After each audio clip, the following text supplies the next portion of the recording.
नमस्कार दोस्तों। पिता की मृत्यु के बाद अशोक ने अपनी माँ को वृद्धाश्रम में डाल दिया। बीच बीच में उन्हें मिलने चले जाया करता था। एक दिन उसे वृद्धाश्रम से फ़ोन आया कि तुम्हारी माँ बहुत सख्त बीमार है, उससे आके आखिरी बार मिल लो।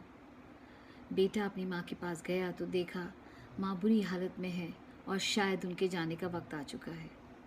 बेटा जैसे ही माँ के पास पहुँचा, माँ ने उसको फील किया हाथों से और अपनी आंखें खोल के बोला, बेटा मैं तुमसे बहुत ज़रूरी मिलना चाहती थी, मेरा एक काम करोगे? बच्चे ने कहा बोलो।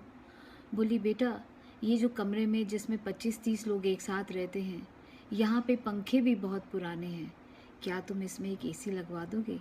अगर एसी नहीं तो कम से कम पंखे तो चेंज करा देना। और हाँ, यहाँ पे फ्रिज नहीं है, ठंडा पानी नहीं मिलता, गर्म पानी से प्यास नहीं बुझती, बेटा एक फ्रिज भी लगवा देना। और फिर थोड़ा सोच के बोली, बेटा बाथरूम का जो टाइल है ना, वहाँ हम बूढ़े फिसलते रहते हैं, कृपा करके उसकी टाइल जो है उसको नॉन फिसलन वाली, नॉन स्लिपरी वाली टाइल में बदल देना। बेटे ने माँ से कहा, माँ इतने साल से आप यहाँ रह रही हो, आज तक तो आपने कभी ये बात कही नहीं, अब जब आपके जाने का वक्त आ गया तो आप मुझसे ये सब चीज़ें करवा रही हैं।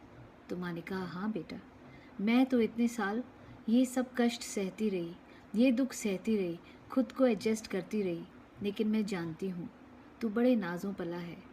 कल जब तेरे बच्चे तुझे यहाँ छोड़ेंगे ना, तो तू ये सब सह नहीं कर पाएगा। दोस्तों, इस कहानी से क्या शिक्षा मिलती है? इस कहानी से हमें ये शिक्षा मिलती है, वो बूढ़े माँ बाप जो हमारा हाथ थाम के हमें चलना सिखाते हैं, और जब वो खुद चलने के काबिल नहीं होते, हम उन्हें उठा के वृद्ध आश्रम में पटक देते हैं। हाँ, कईयों की मजबूरी होती है, उनका काम ऐसा होता है, देखभाल नहीं कर सकते, समझ में आती है, लेकिन मन मुटाव की वजह से या इन छोटी छोटी बातों की वजह से, प्रॉपर्टी की वजह से अपने माँ बाप को घर से बाहर फेंक देना, ये कहाँ की इंसानियत है दोस्तों। वो माँ बाप जिन्हें इन सुख सुविधाओं की आदत होती है, सोचिए वृद्ध आश्रम में कैसे एडजस्ट करते होंगे।